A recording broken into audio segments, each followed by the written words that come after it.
الصحفي البولندي الموثوق توماس يكشف عن مفاجأة في موقف نادي بياليستوك البولندي من انتقال بولولو إلى النادي الأهلي.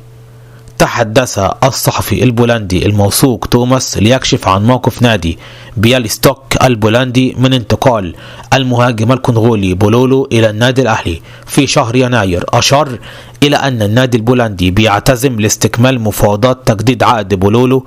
الإدارة بتبذل حاليا عدة محاولات لإقناع اللاعب الكونغولي بالاستمرار لفترة أطول وعدم رحيله مجانا بنهاية الموسم الحالي، مؤكدا على أن هناك اهتمام من العديد من الأندية العالمية زي النادي الأهلي المصري الناجح، النادي الأبرز في القارة الأفريقية، مؤكدا على أن رغم اهتمام الأهلي به ولكن النادي البولندي لم يفقد الأمل بعد في الاحتفاظ بنجمه، وسيحاول قريبا إقناعه بتجديد عقده، ومستعدين لإجراء المزيد من المحادثات ولكن هيكون من الصعب إقناعه.